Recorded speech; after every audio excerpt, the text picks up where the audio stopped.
obra precisa de uma nota de esclarecimento para não ser lida como o oposto do que você prega, desculpa, sua obra falhou.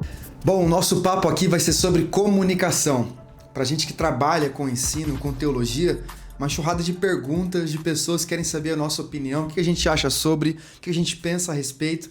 E eu vou comentar aqui com vocês um pouco sobre a minha experiência ouvindo essa canção aqui e aquilo que a gente pode aprender. Eu não costumo comentar polêmicas como essa nas minhas redes sociais, mas eu tenho certeza que esse conteúdo vai abençoar você de alguma forma. Isso serve para música, isso serve para livros, isso serve para pregação, para o pastor, para o pregador, para o cantor. Então fique até o final do vídeo.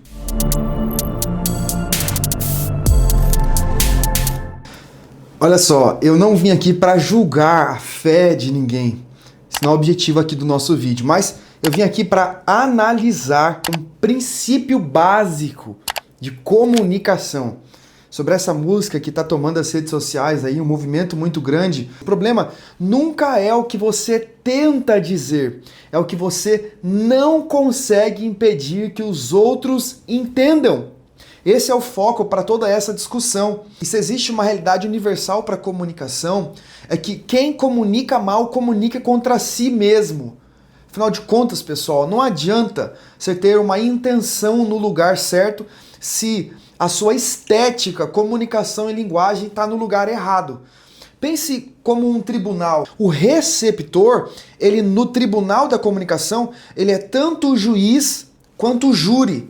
É ele quem vai julgar. E a sua intenção aqui como transmissor é uma das testemunhas que por vezes nem escutada é. Essa é uma realidade. A gente precisa entender isso, que a sua intenção ela não tem legenda. Eu vou repetir isso aqui. A sua intenção, ou seja, o que fala por trás daquilo que foi emitido, isso não tem legenda. O que o público está enxergando, o que o público está ouvindo são símbolos. E os símbolos não são terra sem dono. Eles têm uma marca. Você está usando um código que a cultura já foi lá e marcou com um significado muito específico. Você não está sendo, disruptivo. É porque a brasilidade, é o tupi, que lá no tupi significa... Olha só, você será incompreendido. O ruído visual, tudo que você está usando, com mais os símbolos que você está aplicando numa outra realidade, tendo uma intenção por trás, mas exemplificando algo que já está muito marcado, é o caminho mais curto para o cancelamento da mensagem. O receptor, ele sempre vai decodificar o mundo pela sua própria lente. Ele não vai ler com a lente do outro, do escritor, ele vai ler com as próprias lentes. A cosmovisão que ele possui, as suas bagagens. E se o meu sinal ele é ambíguo, a interpretação vai ser um caos. Porque se tratando de comunicação, pessoal, você nem sempre vai conseguir determinar a forma como as pessoas estão entendendo, mas você é o responsável pelo sinal que você está emitindo. No final das contas, a arte sem discernimento estratégico não é ser disruptivo, vanguardista, é autossabotagem, porque você vai gerar desconexão e cancelamento imediato da mensagem. Isso serve para música, isso serve para livros, isso serve para pregação, para o pastor, para o pregador, para o cantor. Se você trabalha com mensagem, independentemente de qual meio de comunicação, imagem, som, vídeo, público, você tem que levar essas coisas aqui em consideração. Primeiro, domine os códigos da mensagem que você está querendo transmitir. Por quê? Porque os símbolos que você vai usar, seja a sua roupa, o colar, as vestes, as pronúncias, os títulos, as falas, as ênfases, elas vão ser os atalhos mentais que a pessoa vai buscar conexão. Use isso com muito cuidado, levando em consideração tudo que eu estou dizendo para você, porque para que as coisas não saiam atropelando umas outras e a sua mensagem seja cancelada.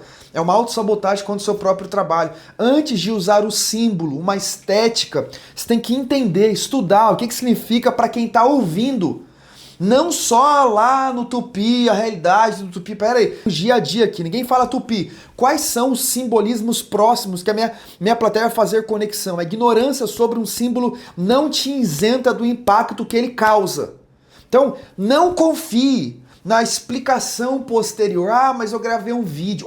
Se a sua obra precisa de uma nota de esclarecimento para não ser lida como o oposto do que você prega, desculpa, sua obra falhou. A boa comunicação precisa ser autossuficiente, ter clareza, objetividade, conexões próximas. Você tem que respeitar a bagagem do outro. O público não é uma folha em branco. A gente precisa entender isso enquanto a gente está pregando, cantando, ministrando. Ele é o conjunto de tantas experiências, bagagens, vivências que todo mundo carrega. Então, comunicar é o esforço de você encontrar o outro onde ele está e não exigir que ele adivinhe onde você queria chegar com aquela canção. Então, a estética fala mais alto que o discurso.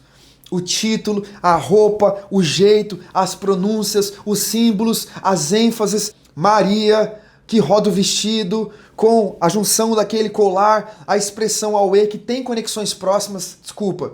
Na dúvida, o público sempre escolhe a interpretação mais óbvia para aquilo. E mais uma vez eu digo, se a gente considerar todas essas questões, a gente vai perceber. Estou dando o benefício da dúvida aqui para o Marcos Telles, para a banda, mas que houve um erro claro de comunicação aqui, houve. E se a proposta era ser disruptivo, trazendo a brasilidade, isso transformou em autossabotagem. Ah, mas é que gerou o discurso, gerou o engajamento e era essa a proposta. Olha só, nem sempre gerar o discurso e o engajamento vai gerar força para o movimento que a gente está querendo trazer.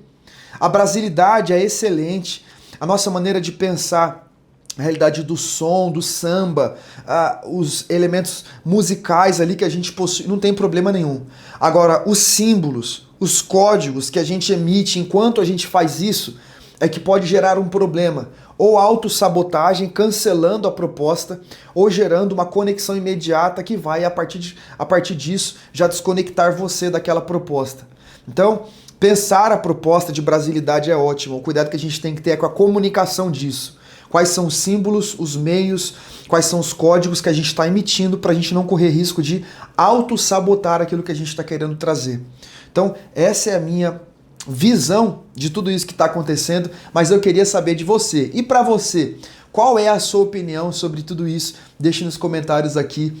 Olha só, a gente pensou tudo isso a partir de comunicação. Olha a comunicação entrando em tantos meios e olha como a comunicação é muito importante para tudo aquilo que a gente quer fazer. Seja música, pregação, reunião, uma fala de pai com filho dentro de casa. Todas as vezes que os símbolos e os códigos são emitidos e não encontra uma conexão clara, objetiva e direta aqui, esse receptor aqui ele vai julgar, ele vai fazer as conexões mais óbvias quando as mensagens são duvidosas e de dupla interpretação. Então, pense comunicação a partir disso. Deus te abençoe e até o próximo vídeo. Fique com Deus.